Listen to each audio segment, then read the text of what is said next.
right, welcome everyone to the Freddie and Alyssa show. If you're new to the channel, please subscribe, like, comment, all that fun YouTube stuff. If you're watching on Facebook, like and follow. If you're listening on a platform like iTunes, be sure to leave a 5-star review if you think we deserve it. We've been putting up content now for over 3 years. We're having a blast, and we just want to thank you for your ongoing support. It's meant the world to us. And before we hop into the episode today, we have a sponsor from Faherty. Uh-oh, is this going to be a thing now, babe? It's a thing. Faherty.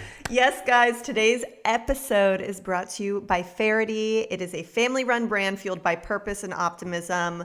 They have menswear, women's wear, jewelry. You guys might have seen I've been wearing this gold screw cuff from Faherty for quite a few weeks now.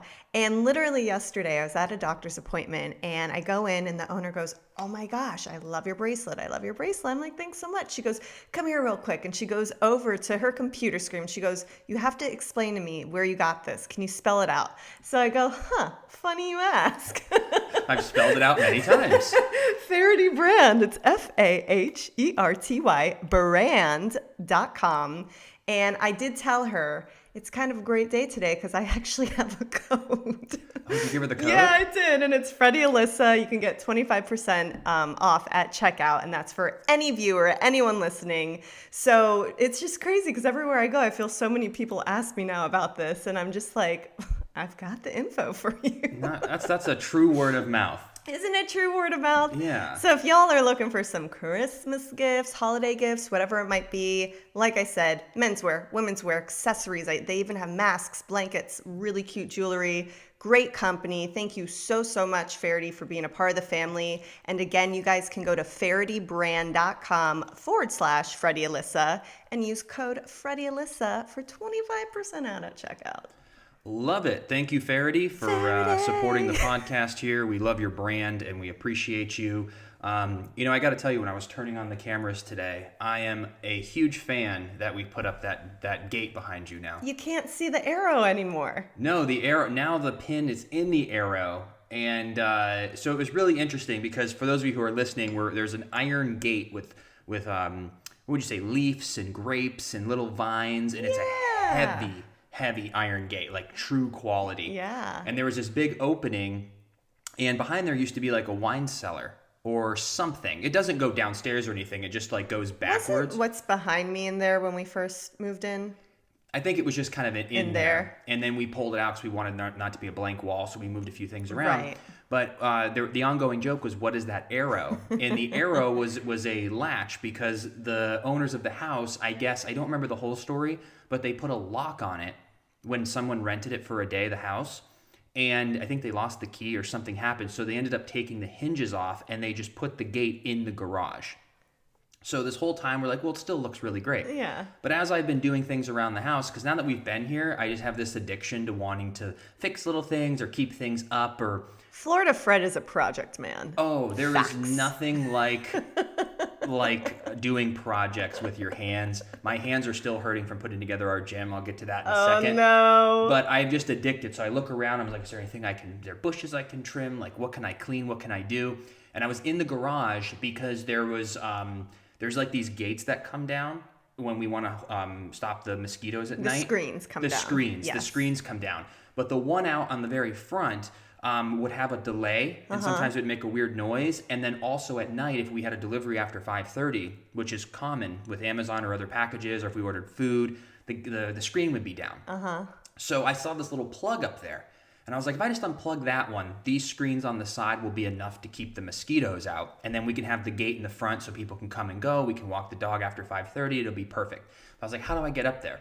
So I went in the garage and I found this little paint roller. I just pulled it up there and pulled it out, and now it just stays up, and the other four work perfectly. But I was there and I was looking at this gate again, and I go, I want the gate back, but there's a lock on it. And I said, well, maybe it'll look good with the lock. So I carry this heavy thing in there one night. I put it on and it closes and works perfectly, but they had this antique lock. And I was trying to figure out, I was like, well, I don't want to be rude. It's not our lock. We can't cut it. And I don't want to ask and bother them about a lock. So I was like, well, let me see if I can just find this identical lock. Maybe it's not a real lock. Maybe it's a prop. So we went on Amazon. We found the identical lock and we ordered it. So I said, this is perfect. There's going to be keys. So we get the lock yesterday. I open it up. It's identical, except there's a different number on it, which then got me nervous because I go, There there's was a different number. in the top right corner. Everything was identical. Excuse me, sir, you left out that very, very imperative detail when showing me. Yeah, so I took the key and I said, let's see if it's a prop lock. I put the key in, I turn it, it doesn't open.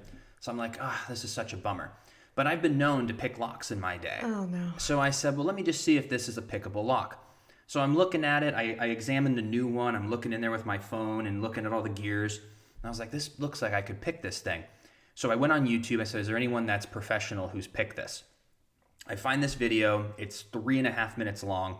And this guy has his professional tools. He has it in a vise. And he's going through and explaining to me how all the gears work inside. And I was like, well, I don't have those tools. So let me just look in the tool bag. So I look in the tool bag and I find this real skinny Allen wrench. And I said, well, maybe if I can fit this Allen wrench in there and just pop this gear. So I start rooting around in there and I pop the lock and it worked. So you got it. So I got it. Florida Fred got it done. Yeah, I pick locks on my spare time. Really quick, I just remember you telling me the story when you were at Days that didn't you pick a lock for Billy Flynn or something one time? Or we have safes in our room. Yeah. What happened there? Well, it's interesting because it's not that difficult to pick, and there was they have them in hotels. It's the same brand too. It's that little heavy black. You can fit a wallet, black and keys. Gray. Yeah, it's got the gray buttons, and it's just this heavy black thing. And Billy had the YouTube video pulled up of how to pick this with a bobby pin. So he was working on it, and I just stopped by, and I was like, a project. And I was like, let me see the bobby pin. So he was holding the video, and we were just watching it, and we were just taking the bobby pin and just moving it around and tweaking it just right and seeing how you bend it. And we twisted it and popped it open because I think you need to have it open to reset the code or something. Oh, yeah. So, but yeah, it's like solving things when it comes to picking a lock or a Rubik's Cube or playing chess or robbing a bank. Well, not that, but it's... No, but you did really good on this gate. And it's funny because I think, taking a shower and I came out that night and this was done and up. And I go, oh, like you just went into the garage and you're like, you know what? I want to do this. And you love solving things. I literally was telling my mom this yesterday. I was like, I feel Freddie is happiest when there's something that he can solve and there's a project and he can use, all of his different skill sets to be able to complete something. And that's always how you are. So I love that about you. Well, thank you. It just keeps my racing thoughts to, I get to use all of my brain power to solve a problem. So it keeps me calm. Yeah. I'm at my worst when I'm bored or Always. if I'm not entertaining, if I'm not doing something that's allowing me to use my full capacity of problem solving, like I need a challenge. And then even we put together our home gym out there, and that's what started this whole process. Because when I'm focusing on this huge pulley system and all these parts and everything that we were putting together, nothing was going in my mind. I had no stress, no anxiety. I wasn't thinking about the past, wasn't thinking about the future. I was looking at this 39-step pulley system of a weight system. And so for 5 hours, my brain was laser focused on just solving this. And then you feel accomplished when you're done. So I missed that. But I like when there's progress. Like I'm not the type that would just burn time by doing a puzzle because there's no payoff. Sure. Like having this look better was a payoff. Having a gym to work out and lose weight and get ripped is a payoff. Of course. So it's got to be something that has some sort of a payoff. Well, and we had kind of an issue at first figuring out because we wanted to build this little home gym. And we were thinking, well, where do we want to put it? In the garage, we're going to have our boxes and stuff. And there just really wasn't room. Then we're thinking about, well, maybe upstairs. But we really wanted to build our podcast studio up there, which we're still waiting for our stuff. So we'll see what happens. And then there was also an area outside upstairs. But I feel like our biggest, obstacle with being outside, we're like, well, what if it rains or the weather, X, Y, and Z? But then we had the screen situation where the screens come down and we're like, well, we could move some stuff around. And you spent, almost 2 days, I'd say, building the workout machine. So it's basically just those weights that you can, if you're listening, how would you describe that? It's a stationary workout machine that is on pulleys. So at a traditional gym, you've got the free weight location, Right. and then you have the stationary machines. So this one's an all-inclusive type of machine. So like it's not the Bowflex because that's a technology, but it's that Bowflex system in the sense that you sit down, you can do chest presses, chest flies, then you can do lat pull downs, you can do tri pull downs, you can do leg extensions. So you can do all that. So it's a full body workout, minus hamstrings. I don't know how you would do hamstrings, but everything else you can do. So we have now the free weights and we have this whole machine. So we're going to start tomorrow because we're about to get on like a warm front again. This cold front's going away. Yeah. And then so we'll go outside and be able to work out. We're going to do it like 3 days a week and start building muscle. Heck yeah. Speaking of cold fronts, is that why you're wearing your robe? I literally just go, oh my gosh, he's still wearing his robe. Well, it's the only piece of like winter clothing that I have here is a robe. Yeah. So I don't have a sweatshirt. So when it's a little chilly, I have to wear the robe. But what's crazy is your mom sent you a package with some sweatshirts and stuff. I mean, you talked to her, I'd say. It was supposed to be here Friday, so it's like 5 days late. I don't know what happened there's there. something going on with the mail. I mean, obviously there's a lot going in the world, so I get it. But I mean, this is the only piece you've had. And by the time all your sweatshirts get here, it's going to be warm again. That's perfect. I'll take the warm. It's interesting to watch some of your friends that you went to high school with who have lived in Florida. They're all posting on Instagram how excited they are for the cold front because it's been 80 for 11 months straight and it's finally chilly and they get to, but for us, we're like, oh, it's going to be hot all the time and sunny. I can't wait. And then we hit a cold front. But it is cool because it's like 52 degrees one day, which isn't cold, I understand, but it's cold in general. You need a sweatshirt. Yeah. And then it'll be 72 the next day, then 70, then 72. So it's beautiful. So you kind of have all the seasons in one. Yeah. In high school, I would always get so excited. It was always usually during the December month that there might be a cold front like how we have now. And you would get out your Ugg boots, your like jean jackets, just so excited to wear your winter gear. And then you get to school and probably around lunchtime, it's like hot again. So everyone's sweating and you're like, oh my goodness. So, Florida winter, what are you going to do? Gotta love it. How do you feel being back compared to high school? Like, does this still feel like Florida to you, even though it technically is, or is it different because it's not Fort Lauderdale? Funny enough, I was just talking to my mom about this, and she and I both agreed that when you come into Florida, it doesn't matter what part it is. When we were on our road trip and we literally finally got into Florida, you feel this just sense of home. Like there's something about the state that you're just like, this is home. So even being in Orlando, I feel it's Florida. I feel it's home. It doesn't matter how long you're gone, what part of Florida you're in.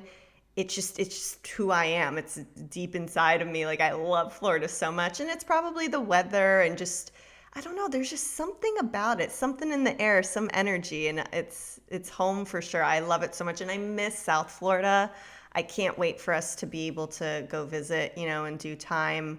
But I'm really digging Orlando, and I always loved Orlando growing up because I would come here quite often, just for different, obviously it's the theme park capital of the world. You have everything here, which we haven't been able to do yet, but I used to come up here for a lot of entertainment stuff and shows, and it's been like a really special place for me. So now coming back, it's super full circle to be able to be here. So I love it. What was the reason again that you moved when you were 5 from Scottsdale, Arizona to Florida? Well, my dad had gotten a job. So my dad grew up in South Florida as well, a little bit more south than where we lived. And he got a job there because he was in real estate before. And his best friend, Jerry, remember Jerry's daughter that we went to dinner with she and her husband when we were in Coral Springs? Yeah, Jess. So Jerry's my dad's best friend from high school, So he ended up getting him a job. And so we moved.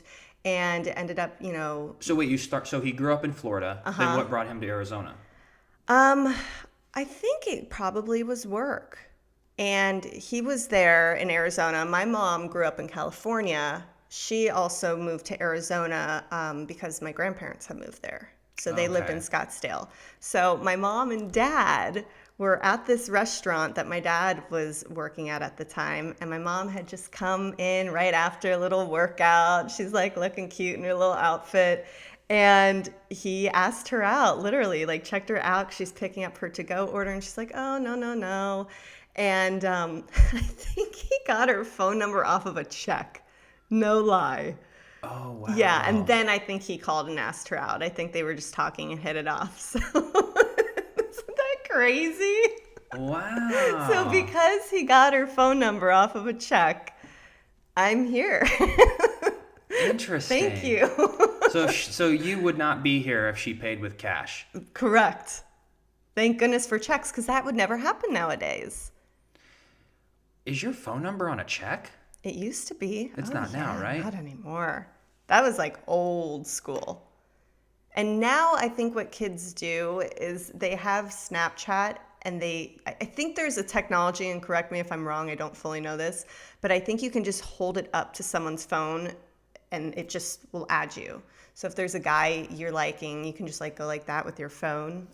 Yeah, I think it's the ID. I mean, it's probably this. I think Instagram has that too. Yeah. But we never use that. You just go, "What's your handle?" and you type it in real quick, rather than just like, "Let me pull this up," and then you have to scan it. Like, excuse me. But how would kids do that nowadays? Well, I guess that's just a whole nother topic. But I mean, thank goodness there were numbers on checks.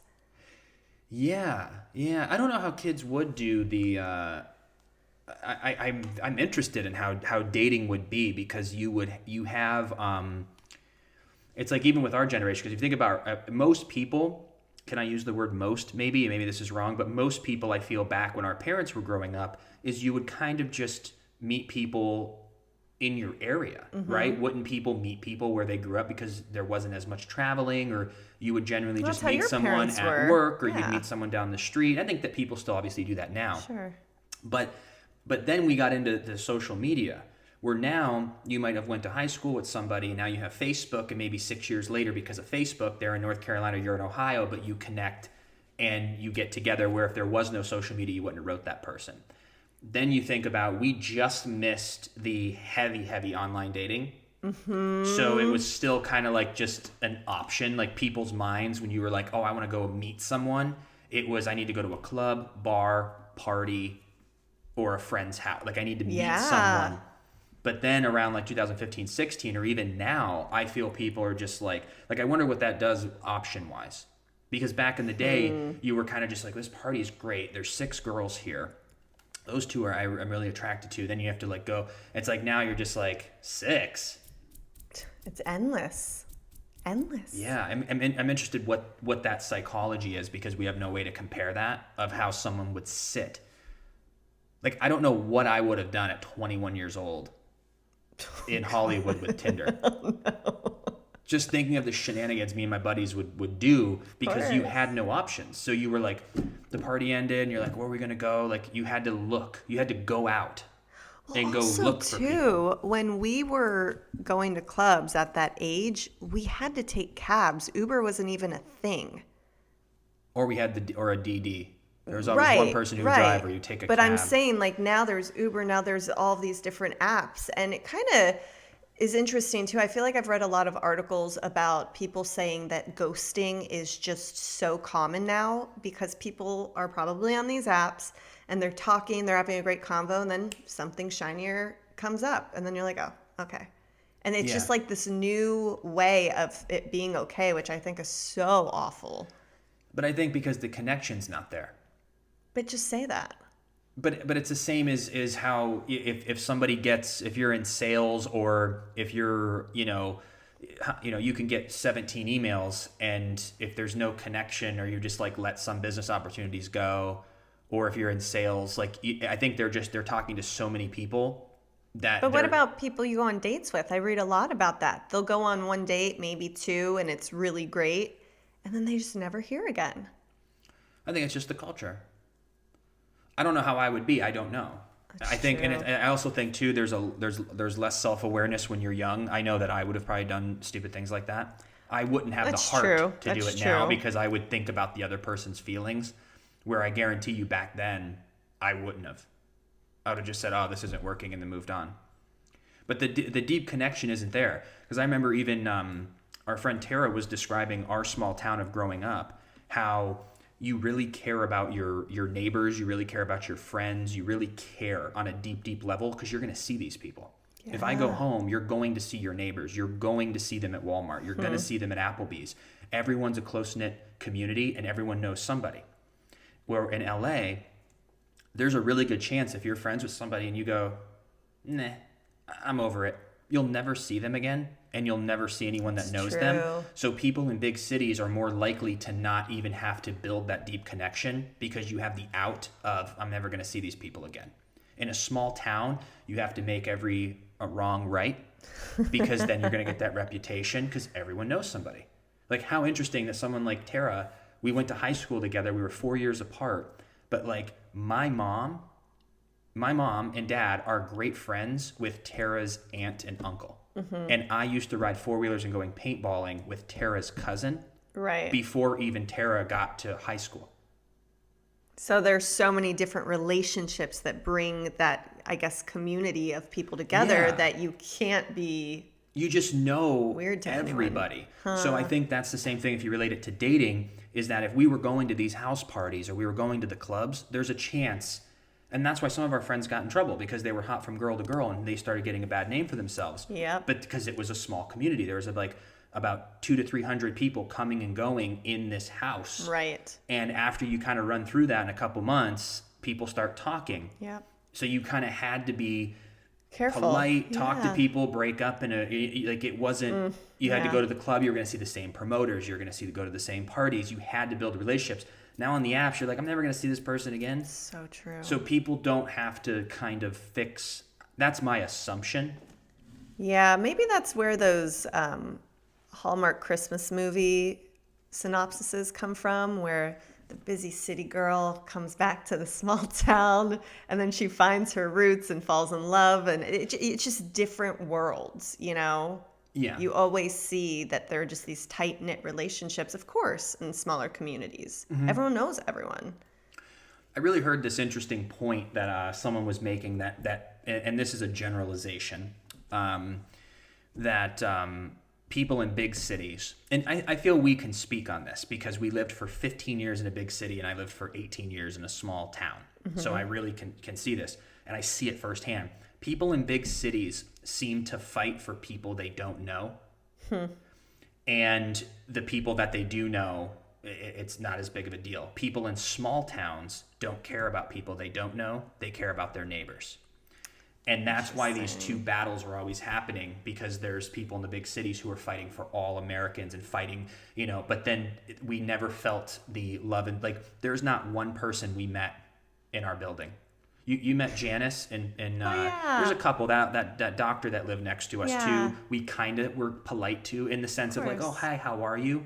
But like I said, in Ohio or in Ashtabula, if you're walking the neighborhood and you don't wave, you might as well have flicked them off. You know, like my dad he literally went 2 houses down and cut someone's lawn and picked up their leaves. Or like, you just do things for people. Like, people in the community really care, but then they're kind of just isolated.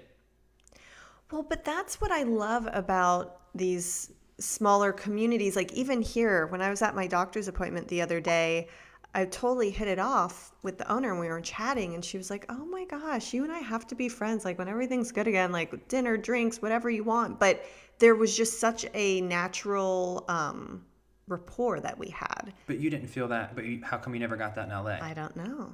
You have, well, probably. Of course, but not... in a different way. I was just almost like, whoa, what? Like, you were suspicious. Yeah. I'm not suspicious. I was just like, whoa, this is so cool. I love, because I remember that. I remember people being that way, but when you're gone for so long, I mean, 15 years, we're in a big city, just so many people. And we've talked about this before. A lot of people who live there, even though they're maybe doing something else, it's not what they initially moved there to do, or they're still aspiring to do something, so their full heart isn't in it. Like, even with little man's groomer here, she is the greatest woman ever. She has taught me more about him and like his allergies. His allergies and everything. She's just been so educational because she's dedicated her life to that, and this is what she does. It's her career. She's not just, kind of doing it on the side, trying to do something else. Like, this is what she's passionate about. Yeah, I don't. It's obviously not everyone. There's obviously people who are passionate and they grew up in LA or moved to LA and that's what they wanted to do. But there's enough on the other side of that we can speak on. That it feels that most people that you encounter in a city like Los Angeles at a workplace, it does not feel like their number one thing. It feels like it's their second choice or probably third not. choice. Most people who move there have, big aspirations for a lot of stuff. And sometimes it takes a really long time to even break into that. So you have to have survival jobs. Totally get that. Yeah. But also maybe it's they end up just choosing that because like that Sure. maybe it didn't work out whatever they were trying to do, so then they ended up here because you have to work and pay your bills. Yeah. But it's rare. Like even at Dunkin' Donuts when we went before we got our coffee machine and everything, Such a lovely woman. I was like, what? She was beyond Hey, what's going awesome. on, honey? How are you? I was like, wow. And we went there multiple times, and she always had that energy. It wasn't just like a day. So that's also interesting. And this place isn't a small town. But it's just an interesting, I don't have any feelings about it. I'm just kind of bringing up conversation of I have observed that it is more rare in a city like Los Angeles that you go into a FedEx or you go, everyone's been nice. People aren't rude. No, of course. But it's very unpersonal. That's the word. It's more just like, oh, hi, what can I help you with? Absolutely, we'll get that for you here. Because they probably know they're not going to see you again.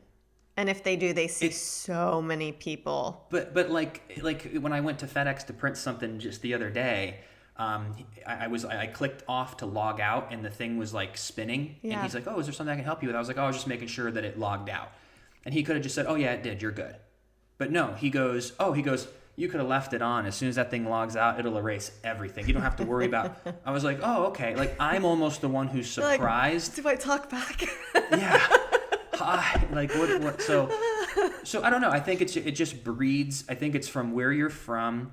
I think it's just everything. Los Angeles is a very interesting place that provides lots of opportunity. Yeah. I genuinely deep down like putting your feet in the LA Valley again. Like it's our home. We know it. I like it. I also like the fact that you can kind of put your head down if you're not in the mood. In LA, you can get into elevators with people. You can just be polite, but you don't have to go above and beyond. So there are things about that. But then you even see the culture of driving, how that is in Florida, how it's different. So it just Florida breeds. Drivers are wild.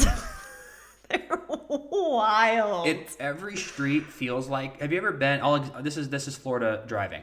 Have you ever been on a highway or a street where there's an accident and the accident moves cars to just one level? So the cops are there and they move all the people over to one lane to get through. Yeah. So everyone's backed up, and then as soon as you get through, you gun it and you try to make up for the 15 minutes you lost, and you know that all the cops are there, so you'll be fine. That is every street in Florida. It looks like there was an accident that someone was sitting at for 15 minutes and they finally got through. And get out of my way.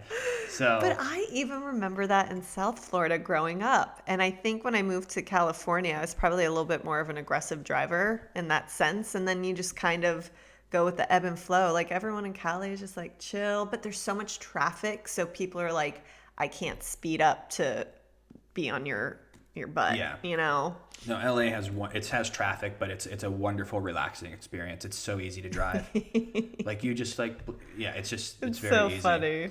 So oh my god, it'll be interesting one day when we like go back to vacation or something, or go for work or whatever, just to go see the old stomping grounds. Oh my gosh, yeah, it's nostalgic when you think about it. Like there's so many little things I'll always love and miss about Cali. Like sometimes I'll even see stories of friends who are living there, and I'm like, oh, I remember that. Oh, I used to go there. Oh, I did that too. It's weird that we even know like the buildings. Like you can even tell. Like there was a friend of ours who posted on Instagram, and I could just tell by the background. Like I know the street. Yeah. Like I know the building. Yeah. I know the area. I know exactly where it's at. Yeah.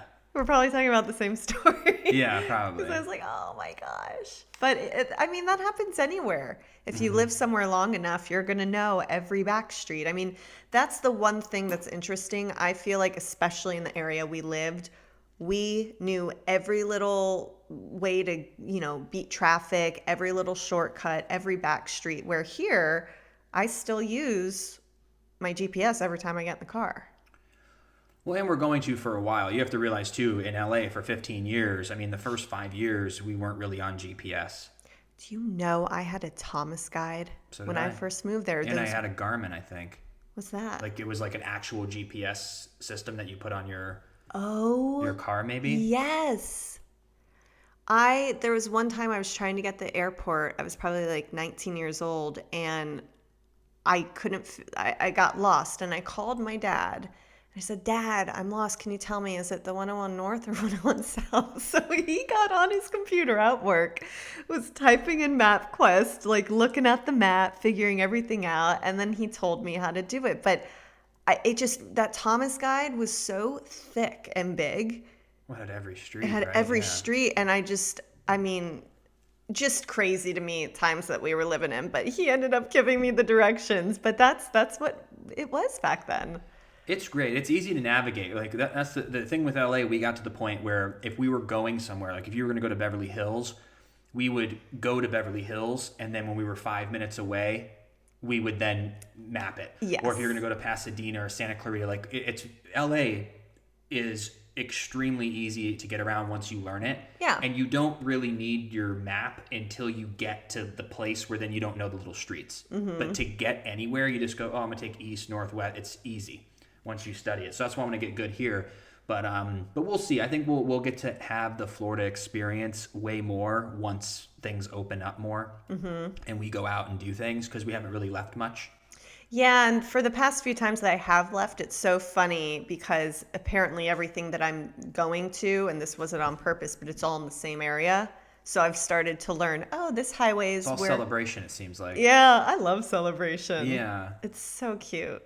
Yeah, we're going to have to go there. They were setting up like this big Christmas tree, so we'll have to go check out what that is. And there's a lot of stuff. Celebration Town Center. Yeah, they have coffee. I mean, they obviously have restaurants and stuff, which we're not really doing just yet. But I think like everything's open here, ish. Yeah. Well, yeah. I mean, Florida. I mean, we drive by Miller's Ale House, and I think the entire restaurant is as if this is pre-pandemic. I mean, everyone's indoors, like just. I know, but they do keep those screens up. Oh, they do? It's like, yeah, every time I pass it, I always look. But I will say Miller's has got bomb food. Yeah, we've ordered from there twice now. It's so good. So delicious. Yeah. Even like eating healthy, or if you want to, be a little naughty, get some good stuff. Their spinach dip is so good. I know. No, it's going to be great. But we're going to start our workout tomorrow, because we've been doing like all the walks. And even today, I think like later in the day, we'll be able to go out and walk. But I just want to get on those weights again, because it's been some time. Because remember, I remember going I usually go to the gym and I work out with weights for like 3 months out of the year, and then I stop. But it's been enough to keep my like base. Yeah. But now that we can go right out here, there's literally no excuse other than laziness. We have to start today. Start tomorrow. When it's a little warmer. 2021, baby. We'll start when everyone else in the world starts. Oh my gosh. No, for real though. I really do want to play outside a little bit. It's not that cold. No, we will. Look, you're in a robe and I'm in a t-shirt. Yeah, no, it's fine. It's gonna be good. But yeah, we're continuing on with the wedding plans. We measured myself for a tux. We did. That was a funny experience. Yeah. I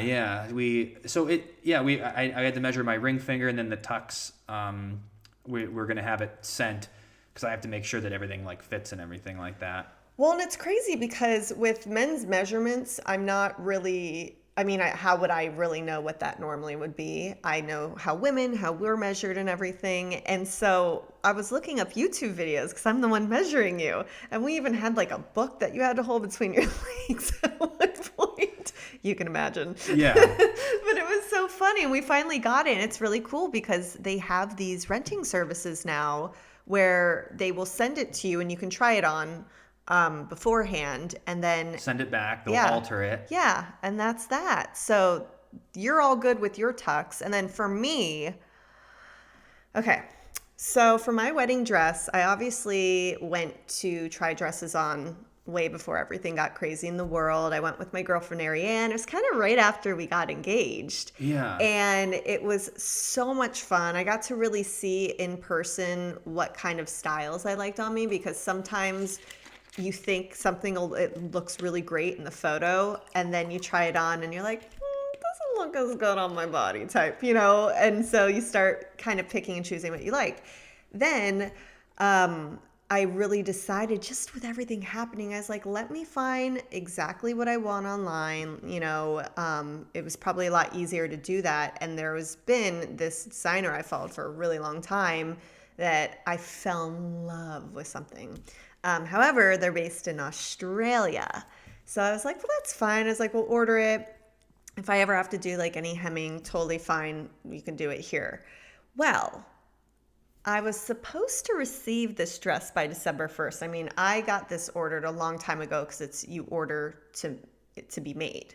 So they don't just have stock gowns. You have to make it if you purchase it. So here I am, and I'm just so excited. December 1st couldn't come soon enough. I'm waiting by the door all day, every day. And then I go, it didn't arrive. So then I call them and they go, oh my goodness, we had something going on. It was just late from getting out, whatever. So they had a little issue. So I go, okay, that's fine. They're like, it'll be there by December 7th. They send me tracking. Today's December 9th. And on December 7th, I'm waiting. And I look at the tracking and it says it's still in Sydney.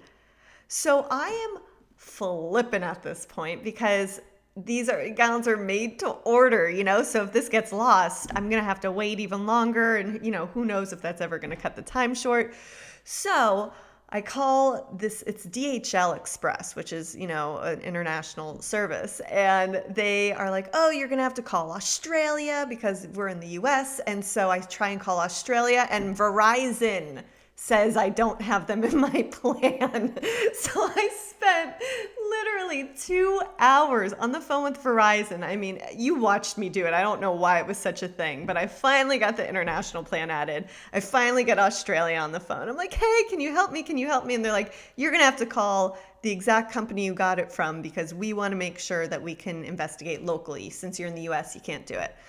I go, okay. So I'm calling, and eventually, where we're at today, I actually was very happy this morning. It said the package was scanned in Cincinnati.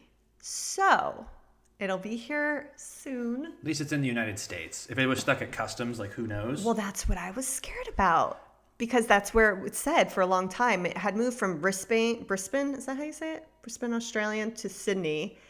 And then it stayed in Sydney for almost a week. So I was like, what if it got lost?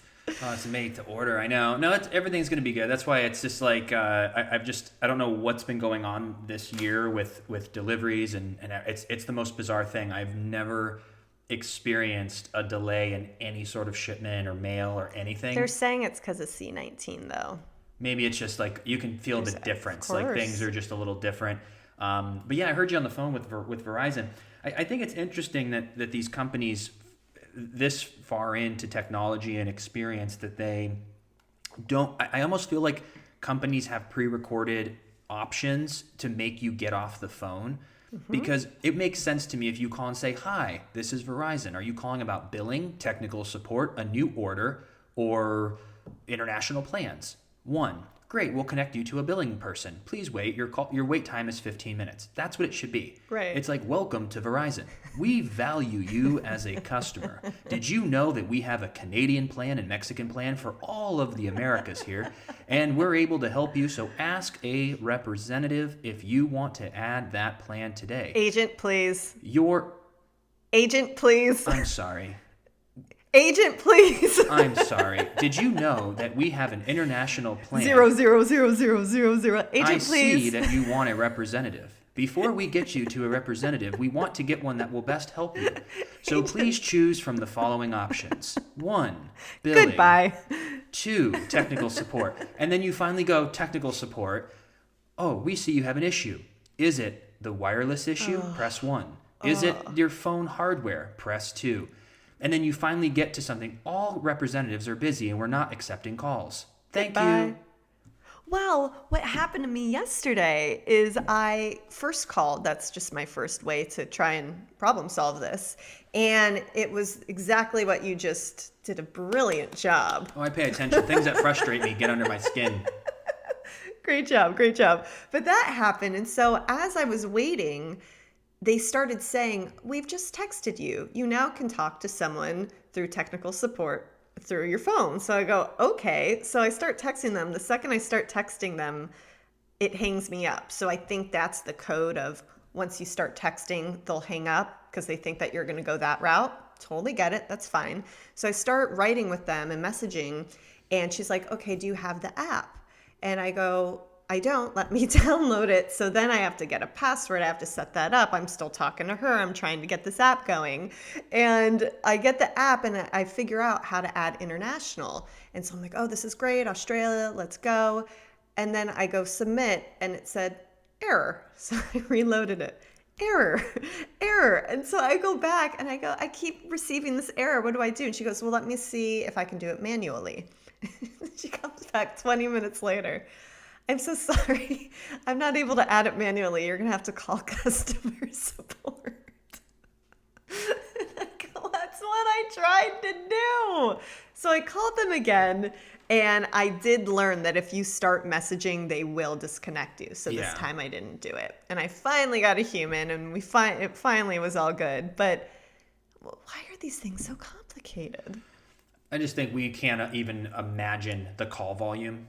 So they have to go, we'll never get, at least when you do get to someone, it's 15 minutes. But I bet you it would be 3 hours if they didn't solve some of the problems. Because some people say, I'll call back in a week, and then their stuff arrives and they don't have to deal with it. Right. Or they finally go to billing. So I think it's just that. But there's more than you know, it's more than not, it's always a rabbit hole. That's my least favorite things to do. Like, I don't mind doing chores of taking out the garbage or cleaning or doing something, like, because we control it. Right. Anytime there's other people involved, which is usually calling around, making appointments, doing technical support. I was trying to get a hold of the internet. Remember we found out that Sentry over the Thanksgiving weekend was down, so Facebook wouldn't load. That was weird. Yeah, there was something with whatever DNS is or whatever the hell it's called. I don't know the back stuff, but it was all resolved. It was a company issue. But it was just yet again, it's the biggest time suck. And I hate when I feel helpless. And that's the thing that's bugging me about the furniture, is that there's just nothing that can be done. Like when you feel helpless, you're so defeated and frustrated because you're just like, this other human can kind of do whatever they want. And the only other option you have is if you get frustrated enough, a bad review does nothing. A lot of bad reviews, maybe people won't go to the company, but that doesn't really do anything. But really quick though, not to cut you off, but just think about if all these people made bad reviews, then we would read those bad reviews, and that's why we don't go to certain companies. So one bad review does add value in some sense. It does, but how do you really get stuff done in America, and I've learned this the hard way, is that you need disposable income at a high level to hire lawyers. You can get anything done in America if you have enough money and you have lawyers. Yeah. Because that is the loophole that everyone throws around. Oh, I'll sue you, I'll do this. Have you ever been in circumstances where you actually call a lawyer? Because I have. And no one's going to sue unless you're rich and you have someone on retainer. Then you can get stuff done. Because companies then, when they get letters, are going to have the pressure. They're like, do I want to deal with 18 months of litigation, or do I just want to pay them the $6,000 and have this done? Right. That happens, but it costs you tens of thousands most of the time to actually have a lawsuit, so it's never worth it. So if there's anyone that you're PO'd about over $700, it's going to cost you more than $700 to sue them. And then you might not win. And you might not win. That was the biggest thing when we had that business manager steal money. Every person we talked to, I remember this woman was like, yeah, it's going to be like 30 grand. I go, 30 grand? 30 grand to fight her in 18 months of my life, and I might win? I get the satisfaction after 18 months of my time and 30 more grand gone to see her in jail for what? She gets sentenced to 2 years of a white collar crime and get out in 4 months. Well, and also too, there were a lot of people that were involved that she stole from. So going in as a group, you wouldn't get back that much at all. You know, because there were some people who had millions stolen. As soon as we realized that we weren't going to get money back, I was like, well, why am I going to waste my energy? Yeah. You know, there was a part of me that really wanted to stop her because I don't want her doing this to other people. Of course. But at the same time, we were in debt. We didn't have 30 grand to go fight her. Yeah. So it was like, hey, it's not my battle, you know, and one day I'm going to be able to call her out. But here's the other crazy part. I'm even afraid to say her name because I'm afraid we're not big enough where she would know, but I'm afraid if she has the millions that she'll sue us for slander. Huh. Because there's no proof that we... Well, the good news, though, is last we heard there were people that were taking her to court for the same reason. So they are doing that. When was that supposed to happen? Well, we actually, in April, 3 weeks before the pandemic. But this is the last part of this story, and that's really interesting. For those of you who don't know about this story, go on our YouTube page, and I think it's on Facebook too, but I think it's more organized on YouTube. Yeah. The Pivot Principle audiobook we have out, I believe it's chapter 4, and you can hear this whole story in detail read by us. Mm-hmm. But anyway, I never did a follow-up on this, but this is really interesting. So this woman stole money. It ended up being like over $50,000, tax fraud, which cost a lot more. So she like really screwed us. This was in 2014, 15, 16.